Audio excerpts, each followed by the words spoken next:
Man, I'm losing all my color. It's that time of year. Anyway, what's going on, everybody? And welcome back to Vinny's Corner. As usual, I've got my co-host here with me, Milky Biscuits, aka Cove. And our other guest that was supposed to be on, Adam, had some personal things to take care of, so he won't be joining us. Just the guys with the good haircuts today. So real quick, before we get started, let's just cut to our intro, and then we'll get jumping right in here. Right, guys? We got a lot of sports to talk about.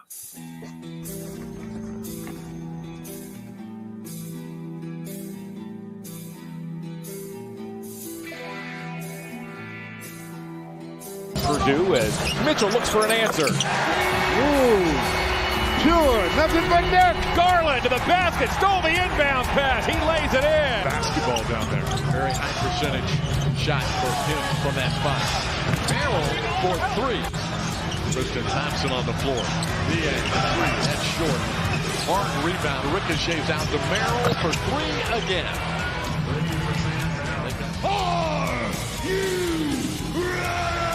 For the We Like Sports Show, tune in and see the latest the crew has to say regarding the latest sports topics nationally and locally. Make sure to check out our website as well, WeLikeSportsPC.com. Subscribe on all platforms, including podcast platforms, YouTube, TikTok, and much more. And be sure to follow us on X at WeLikeSportsPC. Started with Anderson and Ramirez. He said, let's go, right? Yeah, I'm sure he wants the game to start, but they won't let it. And rightfully so.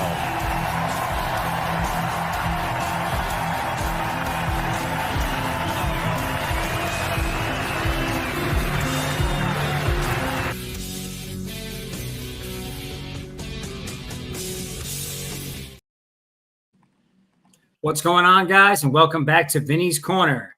We're live. All right. I was actually just posting that onto X real quick so people knew. Yeah. All right, man. So just kind of jump right in.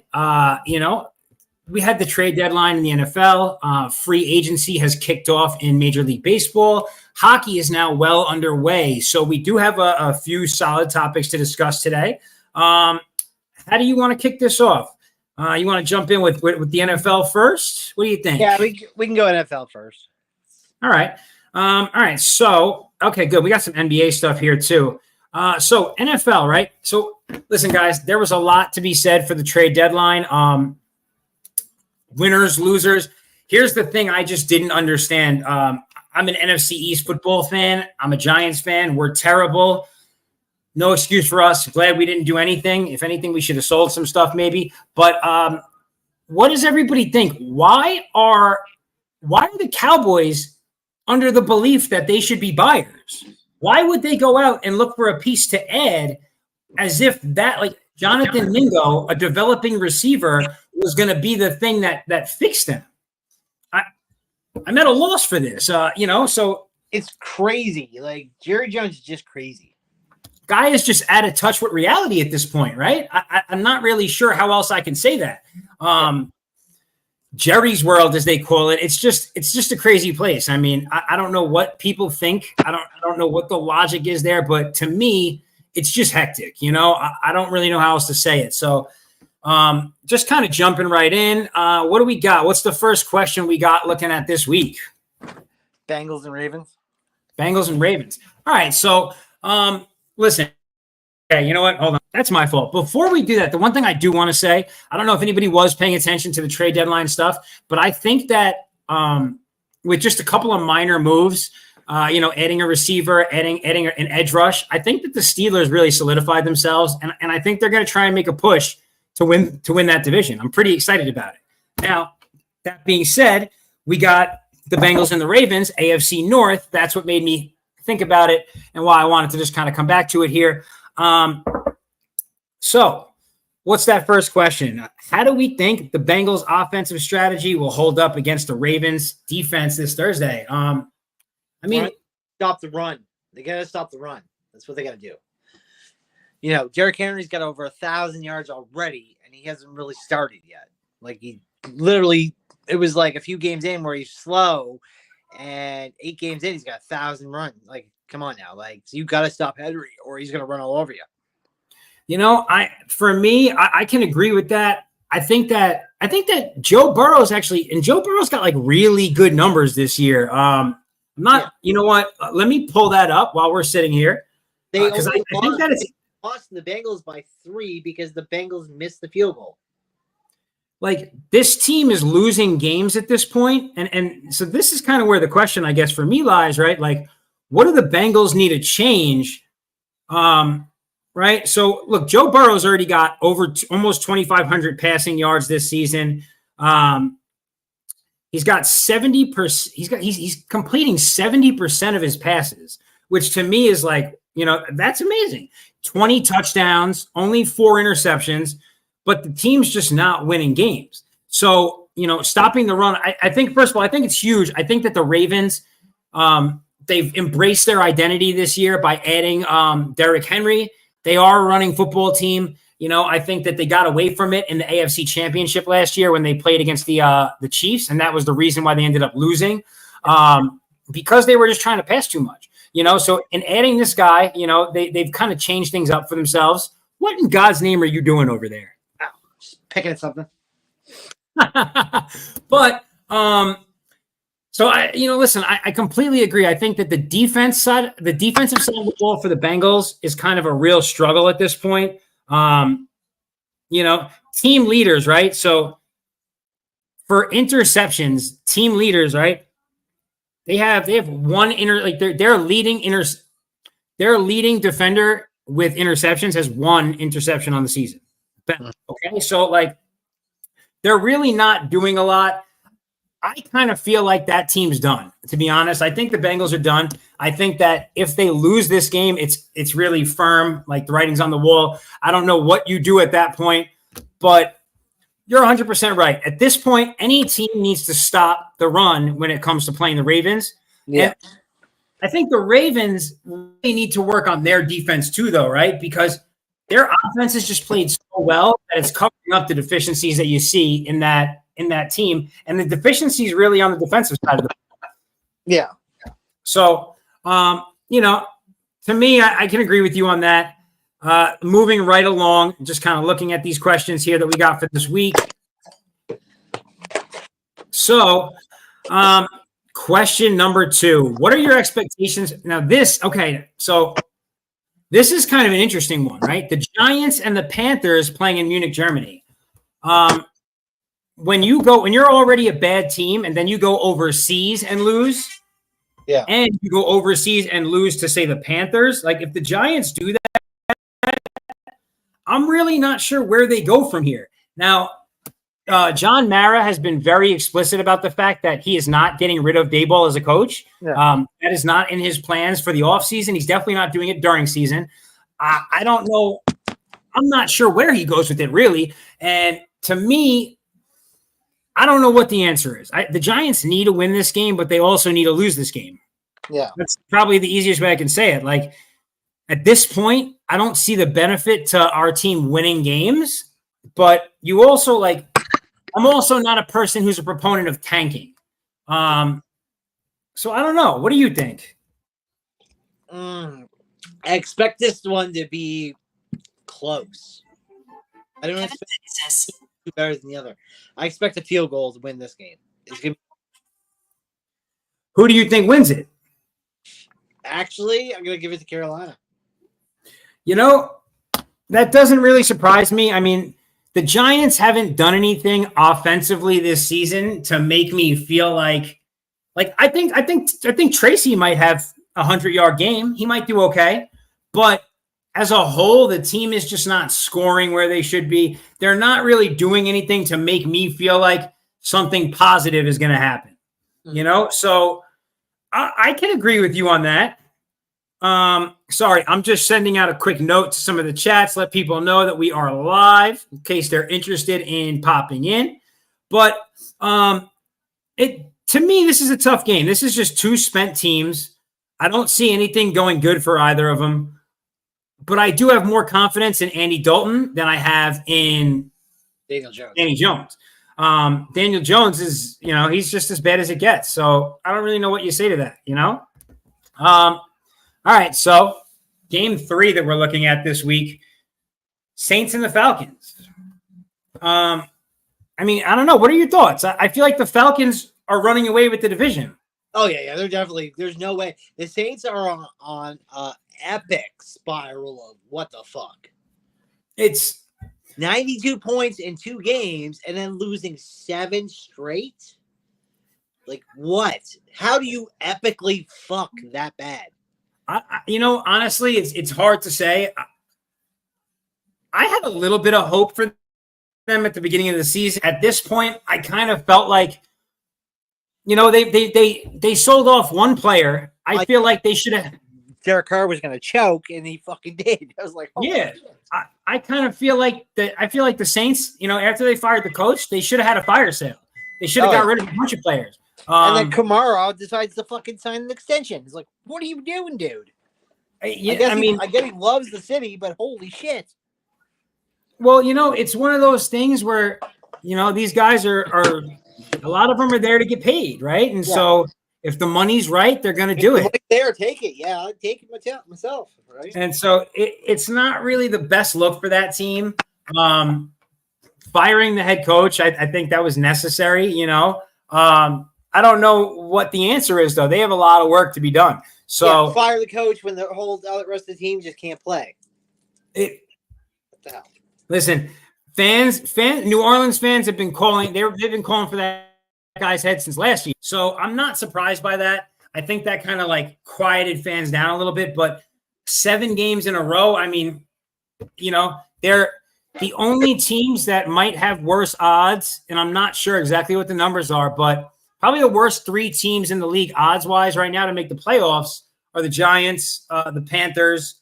The Cowboys are really right up there, actually. But the New Orleans Saints. The Cowboys are probably a little ahead of the others, but overall, they're just not in a good situation. So, I don't know.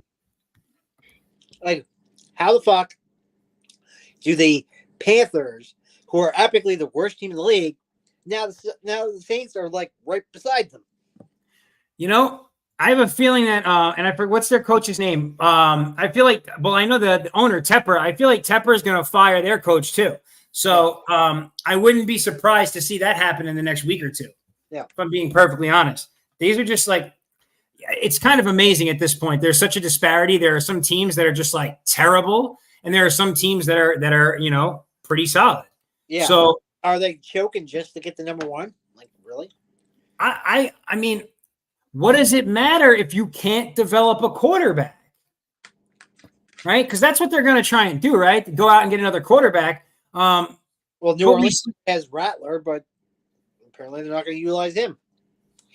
New Orleans and honestly, I think Rattler could be good. I just, they gotta figure out what they're doing with that team. They got to bring in a head coach that can really work with that guy. But I feel like New Orleans has hope more so than Carolina does. But it kind of depends. I mean, at this point, like I said, the Tampa Bay isn't a bad team, but I feel like the way the Falcons are playing, I think they are going to run away with the division. So I don't see anything good coming of it. Now, listen, moving right along to a team that can play football. What are the keys to victory for the Vikings? I mean, getting back in the column, because they can't epically lose, go 5-0, 6-0, and then just spiral out. They can't have that happen. Well, okay, so right now when you look at the Vikings, what was the final score of last week's game? Let me see here. Hold on, we got to pull this information up. A lot of info here, guys. Well, I don't have all of it back. So right, so they won last week, didn't they? They beat the Colts. Yeah. Okay, so they beat the Colts last week. Realistically, the defense just needs to make sure they show up. And the offense, I mean, there's some missteps on the offense for sure.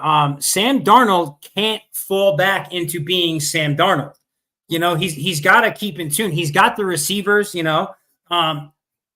just got to keep up with that offense at this point, right? I think that they have all the talent in the world to do well. They have Jones. Jones is a good running back. I don't see any reason they shouldn't beat the Jags, but a loss to the Jags could really just turn them in the wrong direction. So I think they just got to do more of the same, realistically.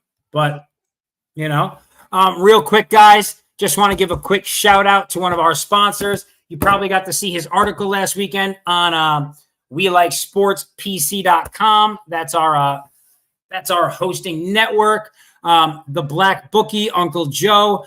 He's got a website, theblackbookie.com, and he puts up a Sunday snooze or lose pick pretty much every week, give or take, on our website. So you can always get some live picks anywhere from the NBA to the NFL or NHL, just depending on what sports are going on right now. So shout out to Uncle Joe on that. And of course, if you are looking to make sports bets and like what you see on his site, you can go to our other sponsor, MyBookie, and MyBookie.com will match your initial deposit up to $1,000, or your initial bets, up to $1,000, right? So, if you see any good bets there, jump on. And you're going to use the sports with a Z promo code, right? Like for We Like Sports. Now, guys, just moving right along. There's a lot to be talked about in the NFL this week. What games do we have coming on this week now? Give me a second here. I keep losing myself in my questions here. Now, I think the next thing that we wanted to touch on, the last thing really was the Steelers. The Steelers are going up against the Commanders offense. This is kind of an interesting spot right here, right? The Commanders could really legitimize themselves with the win against the Steelers. The Steelers have been a very solid team this year. I think that the Steelers, to win this game, they need to, right? So it's not that they've been like fantastic on offense or fantastic on like just regular defense, but they've really they kind of muddle the games, right? They make a mess of things, right? Their special teams is a huge positive for them. They're about to set a record for blocked kicks in a season. They've just been doing great work with that. To me, that's the key to this game is what they do with their special teams, right? And just making it a messy game. Right? You got to make a guy like Jaden Daniels uncomfortable, because one thing that the rookie's shown us all season is that he can certainly be comfortable in his, in whatever environment he gets into. Right. So that's a pretty big one. What do you think about that, Cove? I still think it's messy because of, the Russell situation, but I mean, I can't really go against the Steelers because, Tomlin, 17 years of a 500-plus record. Like, you know what I mean? The guy knows how to win. Besides Andy Reid, Tomlin's probably the best coach in football. Yeah. So it's hard to go against him because Tomlin knows what he's doing. But at the same time, the addition of Dan Quinn, the addition of Jaden Daniels, the entire mindset, everything that's going on in Washington has just completely shifted. I think this is going to be a tough game. I'm going NFC East just because, I'm loving this story. I think that Jaden's great to watch, and I hope he continues to roll this week with the W. I guess we're going to see what happens. Yeah, I mean, it'd be great to see Jaden take this win and solidify, these Commanders to being the team that we think they are going to be. Everybody was like, Jaden Daniels is a top 5 quarterback this year and future. He's already solidified his future. Listen, he's already running away with the Rookie of the Year award, the Offensive Rookie of the Year award. He's legitimate. He's not the front runner, but I mean, when you listen to pretty much everyone's shows now, everyone says the same thing. You pretty much have to put this kid in the conversation for MVP too. Yeah. He's doing that good. I mean, so Terry Bradshaw he's a top 5 quarterback, and Bradshaw knows what he's talking about. Yeah, I mean, I love Terry. You know what I mean? Yeah. Terry knows a little bit more than I do. Yeah. You got so much action going on over there. What are you making, coffee now? No. Pop. All right. So, guys, listen, there's a lot going on in the NFL this week. What is the Thursday night game for this week? I didn't even look. What the game is for night. Let's get a look here. Let's see who is playing tomorrow. Right? A lot going on in the NFL this week. A little too much for me to keep in tune with. So to be honest, and I'm not going to get into it on a political level, but I was focused on the election yesterday, and I wasn't focused on football. So unfortunately, oh, you know what? Wow. Okay. Wow. So we already talked about it. I didn't even realize the Thursday night game this week is the Bengals against Baltimore. Yeah. Yeah, that's why it was the first question. Okay.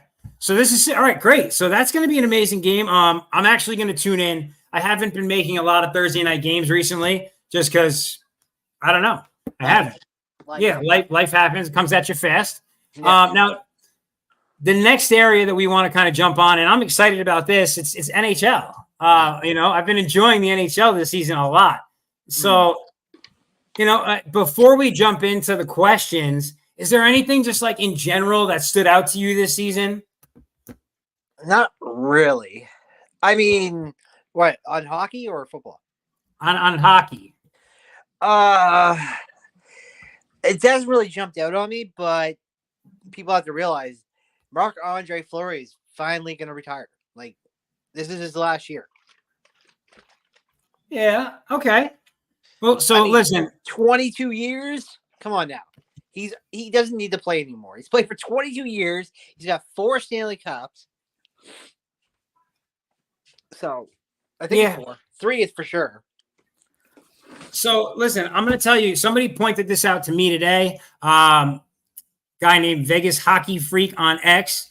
Right? Good dude. Yeah. VGK, the Golden Knights are looking for their first away win at Edmonton today. Now, the team's got a good record, but they haven't been able to win when they're away. Now, what do you think? Like, what's behind that? A team this solid, right? It happens. It happens. Some teams tend to be, I find in hockey, some teams tend to be really heavy at home, like really great at home, but horrible on the road. Well, so the Fortress is quite an environment. T-Mobile Arena, they call it the Fortress for the Golden Knights. It's a great environment, and they're definitely, it's their strong suit. When they're home, they're best. So obviously they want to really push to get towards that home advantage when they get towards the playoffs later on. But that's what it is. Home field advantage in hockey is huge because you're in a small arena, loud crowds, and Vegas is loud. So it's hard to play. So, question 1, and these are Cove's questions, guys. You know that I always point this out. But question 1: how important is the upcoming game against the Avalanche for the Jets in terms of what strategies you expect to see them employ? I'll be honest, this is a little out of my league. I'm not sure. Like the Jets have to keep winning. They're playing amazing hockey. Now, they're like 9-1 or something like that, 10-1 right now. They just got to keep winning. What do the Avalanche do to stop that, though? So the Avalanche, they've been hit or miss this season, right? Yeah. They'll have a game and they'll put up 6-7 goals, and then they'll have a game and they'll lose 3-2, right? Yeah. So they're having a tough time. What do the Avalanche have to do? They basically got to stop. Okay, the name you were messing up last time, Mark Scheifele, he's gotten slower. So you got to stop down Scheifele and just beat Hellebuck. And Hellebuck is really easy to beat upstairs. Like, a lot of people beat him upstairs, but what he's been getting is low shots, and that's why he's been able to rebound them as much as he's been able to. But if you shoot high on Hellebuck a lot of times, he's eventually going to mess up, and you'll be able to get it. But the way to beat the Winnipeg is it's like Minnesota. They went like 6, 7, 8 games without being behind, and I think that's the same thing as the Jets. The Jets haven't really been behind. You got to get ahead of the Jets and slow down the mentality. Because once these guys have a lead, it's over. Yeah. And so they got to so the Avalanche, and that's kind of what I was thinking. They got to just get a lead. Just get a lead. Get a lead and hold the lead. You know what I mean? Get a lead and hold the lead. 3 goals is not going to cut it against the Jets. No. Because they got guys coming from all angles this year. So it's exciting to see the Jets good because the Jets have been around forever. And I mean, even when they had Teemu Selanne in the 90s and he scored like 95 goals, it was like, oh my God. And then the Jets by 96 were out the door. And then they came back in 2011. Teemu Solani was my guy. Remember him as the Duck? Yeah. Love that guy. He's Yeah, like, it was a Duck because of Winnipeg decided to sell off assets and they sold him to the Ducks, and then he became a Duck. So I think more people remember him as a Duck more than they remember him as a Jet because he's got the record as a Jet, but he's got the cup as a Duck. 100%. All right. And so, so we got the NHL Global Series going on, right? When does that start? When does that kick off? It's all year. They just pick random times to do it. Oh, okay. Yeah. And so the Stars, right? How do the Stars handle the atmosphere in Tampa when they're going against the Panthers? Tampa's a really tough place to play in hockey. Yeah. I mean, period. Tampa used to be. It's not as tough as it used to be. Because remember their 20, 21, 22, 23 seasons? They were just unstoppable. They went to 3 straight Stanley Cups. They won 2. They lost 1. So they were really unstoppable. But a joke, the cocaine slowed them down. Does that to a lot of people. Yeah. Well, listen. It did in Washington. Remember the Eagle? He fucking what's his name? I forget his name. The player that fucking he did cocaine during the fucking Stanley Cup, and then he was never good anymore. I can't think of his name though. He was like their hot star, not Ovechkin, but they're another guy. He did the Eagle when he scored. That's kind of hectic. Let me tell you what. That's kind of hectic. You know what though? I think it's as simple as this. They got to beat. They got to beat them. They got to beat them up. They got to be as physical as they can be. They got to get physical and they got to put points on the board early. It's always that. Thing is in hockey, the 2-0 lead is the most unsafest league in hockey. So like you said, when you said 3, that's what you need. You can't go up 2-0 because you lose that lead almost every time. All right, and then so now we got the Rangers and the Oilers coming up. To me, that's going to be a defensive battle, right? Great defense. Ottinger against Ottinger's a star. Excuse me. What's his name? I can't even think of the goalie's name now. The Oilers. Not the Oilers Shesterkin. goalie? I have no clue who the fucking Oilers goalie is. I have no idea. I'm doing bad today with this hockey stuff. Yeah, because Igor is going to take that game. Like Igor's a savage. He's going to just that's all you need is Igor in the net. So Skinner. That's who it is. Oh, it's Jeff Skinner? Yeah, it's so that's Jeff Skinner. Come on now. Listen, that can go either way. Skinner against Shesterkin. That's good hockey. That's good hockey. I expect to see a defensive battle. For me, I think that the Rangers have just been tougher on defense. Yeah. So I expect and the Rangers regular season are just bad mofos. So I expect to see the Rangers post a W in that one. There's no doubt about that one. See, people are still on the high of last year. They're like, the Oilers made the Stanley Cup. They did 08 too. And what happened to them? They lost in 7. It's gonna happen. It's gonna happen. Listen. So now, all right. Now we're talking about the Central Division here a little bit, and you touched on the Wild here. What do they need to do? And so this is early in the season, right? But like we were talking about last week, a lot of times in hockey, by the time you get into Thanksgiving area, you already kind of have a feel for who's going to the playoffs. Yeah. What do the Wild need to do to kind of bring that feeling to their team? I think they have it because they are still one of the top teams. They have 1 or 2 losses. Marc-Andre is playing his last season, so Marc-Andre is gonna play like Marc-Andre, the Vezina. So. And that was what I was telling you about Minnesota is they have barely had any games where they had not had the lead. So they are the team that you really got to outscore because, Krill the Thrill is he's going off this year right now. Like he's playing, he's not scoring, but he's playing everywhere. He's playing forward and defense. And it's just like, you got to stop that dude because if not, Krill the Thrill is going to be Krill the Thrill. So this one, right now, I'm looking at one that I think is a little interesting. How do you think Logan Thompson's return to Vegas will shape the narrative of the Golden Knights season, especially after his recent performance against them. I think he just does the same thing again because if what worked, don't fix. Like, don't if it ain't broke, don't fix it. You know, I can agree with that. I liked him a lot. You know, sometimes you got to move on from things. Yeah, but Vegas is very weird when they come to moving on from things. Like, do you not recall the Marc-Andre trade? Like, out of nowhere, you're like, what in the fuck? Like, yeah, Marc-Andre found out via Twitter that he was traded for a draft pick. Like, after a Vezina win. A lot of people were upset about that, actually. Yeah, because it was such a greasy trade to a guy who wins you a Vezina. And yes, it was a bad bounce. He lost against fucking the Canadians in a COVID season. I wouldn't fault him for it. He's already got, like I said, he's got 3 rings. He's been to 5 Stanley Cup Finals. I mean, you don't get many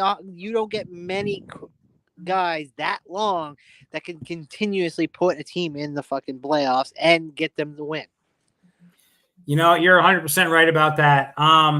So now this one's kind of an interesting one to me. I know where my mind is with it. The Capitals and the Penguins game. Crosby's still a contributor, and we know, right? Ovechkin is now 40 goals off of tying the Gretzky goal record, right? Yeah, so something we've never thought you and I probably never thought we'd ever see this being broken.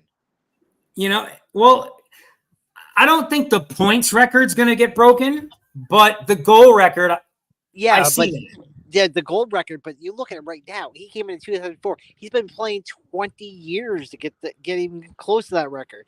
Now look at these guys. These guys can't go 20 years. No, that's a fact. And so this is the thing. Like, I don't know that Ovechkin can do it this season. You know, 40 goals for a guy his age is a lot.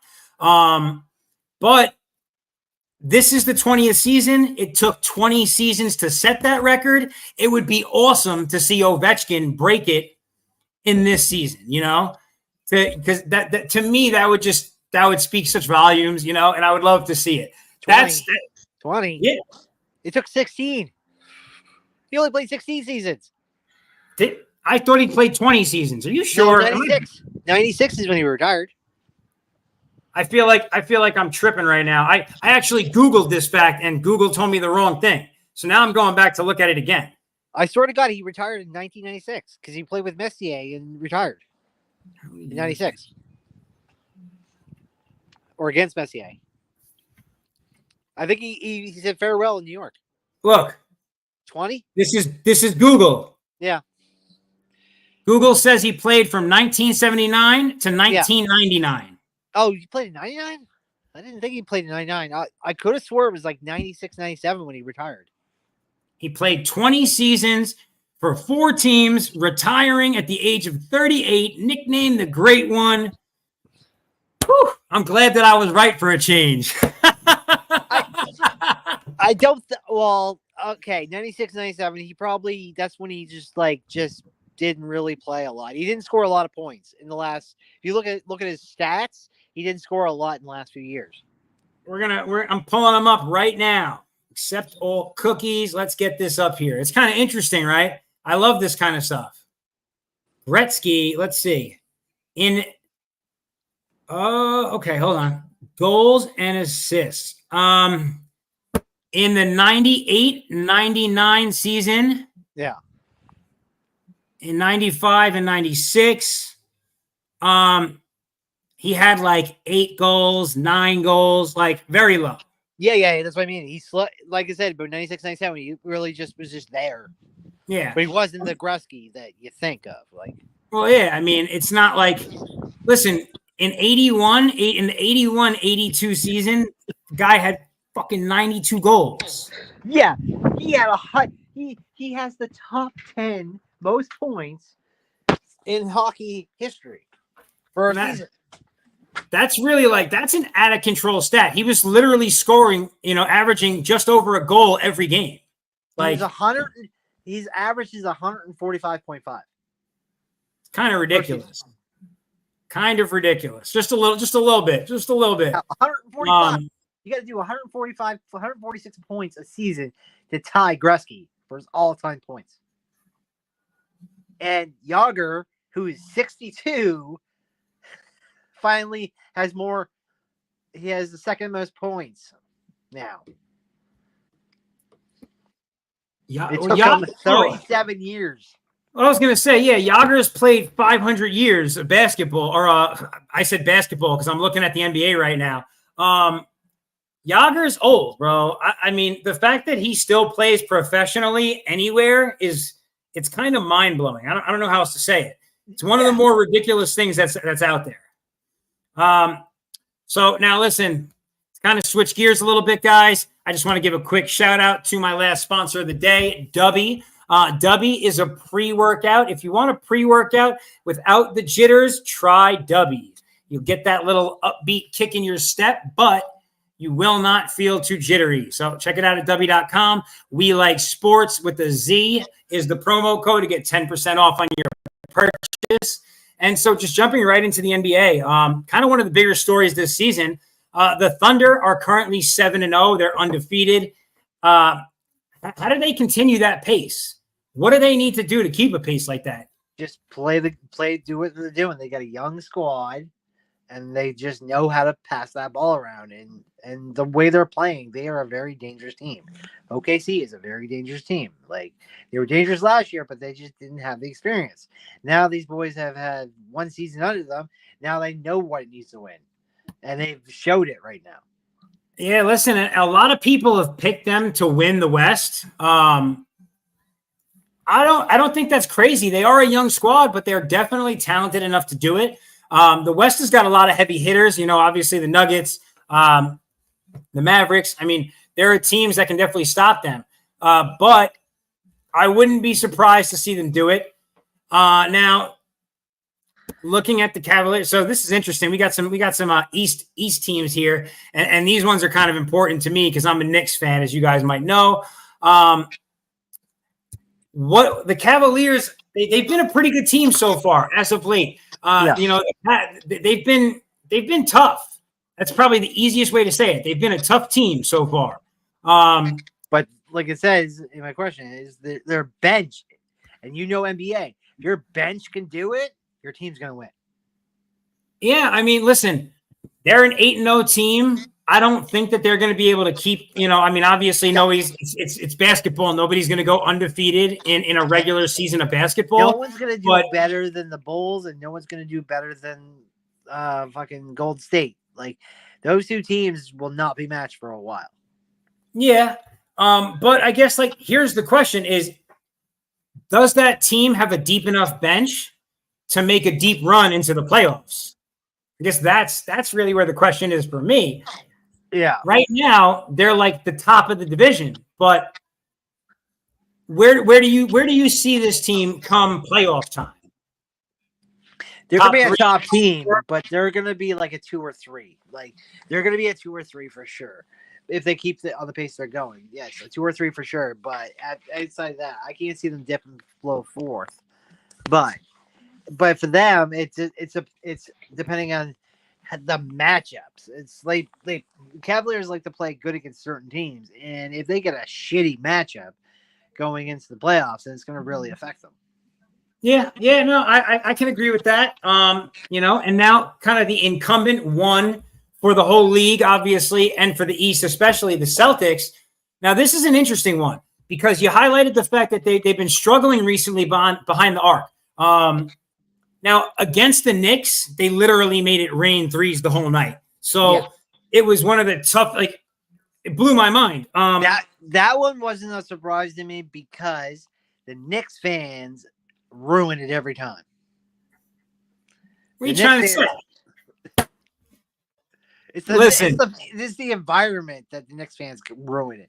Knicks could be a top-tier team if their fans didn't get their heads out of their asses sometimes. And you know the fans I'm talking about. Listen, Knicks fans, I take no ownership of what this man is saying. He's from Canada. Don't ask me. I plead the fifth. You guys last year were like, we want Boston. We went Boston. You didn't even beat the Pacers yet. Listen, that's New York. That's the way it goes. Heavy expectations. Your team goes to the playoffs. You want it all. We seen how your Yankees fared out. Hey, listen, that's life. At least they got to the World Series. Yeah. Right? Now, Jaylen Brown's hurt. That's obviously a problem. I think that the thing that they really need to do, it's not on offense. That team can score a lot of points. They know how. They know how to move the ball. They're really good at it. I think they just need to buckle down on defense and keep their opponents to a low-scoring game, right? If they can keep a team from scoring 120 points, they'll win. Oh, yeah. Well, anybody keep it stopping from 120 points can get a win. And that's the thing, right? Because when they're doing bad, they're still scoring 118, 130 points, right? When they're doing good, they're scoring 140 plus. I mean, the team scores pretty wildly. So if they can keep a team a little bit lower on the end of that, I think that they'll be fine. I expect the Celtics are going to be back in the East Conference Finals this year, to be honest. Hopefully it's not by going through my Knicks. Maybe my Knicks will meet them there. I don't know. I mean, that is a series everybody wants to see. They want to see the Knicks first. But New York and Boston is just it's a great sports rivalry. Football, basketball, baseball, whatever. Great. Hey, you guys took the biggest playoff choker, so I don't know how it's going to affect you. You guys took Cat. I think that Cat was – here's the thing, right? And it's kind of interesting. So if you saw his stats and you saw Julius Randle's stats, they're almost identical right now. Yeah. Which is Julius was not performing at that level consistently for the Knicks, but I think that he's a great piece. And I think that the trade worked out for both teams. I think that Cat will shine on the New York stage. I like him for the team. He's also a boxing fan, so I'm good with that. There's no reason at all that I don't think that he'll do well. Now, kind of turning back to the West, the Suns, right? So the Suns have been doing okay. They've had some good recent wins. What's the issue for them? What do they have to do to avoid those late game collapses? Stop taking wild shots. And so, who do you put that on? I'd say if you're giving it to Booker all the time and Booker's tossing threes and missing them. I like Booker. I do. But your rebounds is probably what's killing them. I guarantee it for any team that's doing a collapse at the fourth quarter, it's rebounds that are killing you. You need to get a rebound guy to get in there to get those fucking rebounds, so then they can double back and get that shot off and keep maintaining the lead. I think they're taking wild shots and it's coming off on a rebound and the team's getting on a run and doing an 8-0 run, 10-0 run, and then they're just like, what the? And then they're falling apart. Listen, I think that you make a good point, Booker, but I think Booker's Booker's averaging almost 25 points a game to start the season. KD is averaging over 27 points a game right now, which is pretty awesome. You're not winning the games. That's what matters. It's closing out the games. Their record is 6-1. They've only lost one game. Oh, have they? Okay. Yeah, the Suns are kicking ass. But they're just not. So here's the thing for the Suns, right? They're starting out incredibly strong right now. They have a lot of really good shooting going on. They have to figure out how to maintain that pace. That's what they have to do. Collapses from last year. That's the question. It's from last season, not this season. That's why I was looking at that weirdly. Yeah, no. And so it's for them, what they really have to do is they're doing it right now. Yeah, but how do they carry this? They obviously fixed it. Well, did they? It looks like it, right? But here's the thing. People need to stay healthy, right? I think that's kind of the biggest thing for that team. They need to stay healthy. They need to be able to rely on Durant this whole season. Yeah. If Durant's averaging 28, 29 points a game, right now he's over 27. But if he's averaging that many points, between him and Booker, they're getting over 50 points a game. Right? So that's important. Yeah. The question is, where is the rest of it going to come from? Brady Beal's been pretty strong for them, I think that guy's like a Royce O'Neal. He's got to step it up a little bit. He's doing okay. He's averaging about 10 points. If they could get maybe 14, 15 points out of him a game, I think that really changes the dynamic for the team. Yeah, So but also what I'm talking about last season is they were getting ahead and they just start throwing the buckets. And they weren't getting the rebounds. So I'm thinking that's what happened last year. Everybody gets a rebound, they're gonna lose games. Anything. Like look at I'll use the WNBA for an example. Look at Chicago. Angel Reese was, it was kind of funny to watch it because she was the biggest rebounder, but she was missing shots. If she nailed those shots, where would Chicago be? that's a good question.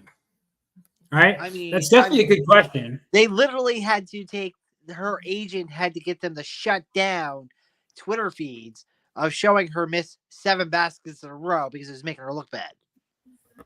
But how do you play a professional league and miss 7 shots? What would happen in the NBA if a guy missed 7 shots in a row? He's automatically benched. Yeah, but you know what? I mean, that's kind of the reality. I think that. So I'm trying to look at these shooting percentages right now, actually, just kind of see where these guys are at. Why is it not showing me their percentages? Let me get back here for a second. Let's look at the stats. Right? So rebounds. Honestly, here's what I think, right? I think this team's killing it right now. I just, again, they just have to be smart about it. When you're getting those rebounds, and they are doing pretty good on the rebounds on both sides of the ball. Nurkic and Durant's doing well with them, but they gotta know where they're moving the ball. I think 6-1 right now. It's a great start. Can they maintain that pace? The Suns have had the Suns for the last few years, right? They've gotten close and then they failed, right? When they still had CP3 on the team, they got all the way to the finals. They lost it. They've got some work ahead of them. I think that leaning on Durant is about as best an idea as they've got at this point, and it's working. Booker is doing a lot, but he's not perfect, But he's one of the best at his position in the league at this point. So I don't think there's anything. But when you look at them, there are 114 points for and 110 points against. That's too close. And that's the thing is really right. So KD has had some points in his career where he was like one of the best defenders out there. I think that's really where they have to work on it. If you're only going to be putting up 114, 115 points a game, you got to be holding your opponents to 100. Yeah, every because game the Thunder have a 20-point differential, and Golden State, who's also 6-1, has another 20-point differential. So it's both 20-point differentials. And yeah, a 4-point differential is not going to cut it. Going into if you make it to the playoffs, a 4-point differential loses you a series. Yeah, no question about that. And it's just like what I was saying with the Celtics. They just got to buckle down on defense. Really, if you're only going to be putting up 115 points a game, but again, that also goes to where I was saying that they just need to get a little more production when. Literally half your points are being scored by 2 players. They just need to get a little more production out of the rest of that team, out of their bench, and I think they'll be okay. But you're right. The differential right now is pretty terrible. They still got a lot of work ahead of them. We'll see what happens, right? So, listen, that's mostly what we got going on for this week. The last thing I really just wanted to shout out, guys, there's some great boxing going on this weekend. If you follow me on X at VinQueZada1. You can see a little bit more about it, but there is a top 5 pound-for-pound boxer, Bam Rodriguez, fighting this weekend, putting his belts on the line. So it's definitely a fight you want to tune into if you're a boxing fan. And he's on the same fight card as Boots, Jaron Ennis, 147-pound champ. So there's going to be a couple of belts on the line at that fight that's going on in Philly this weekend. There's some other fights going on. I'm not going to tell you about every single fight. There's like 6 different boxing cards going on. But check out my feed on the socials for more information on that, guys. And then, of course, follow my guy Cove here. He's always got the interesting questions and the great information when it comes to all the stats and all the sports. And he's going to be talking a bunch of mess about the MLB free agency in weeks to come. I already know that, guys. So listen, that's all I got for you guys this week. Thank you for tuning in, and we'll see you next week here on Vinny's Corner.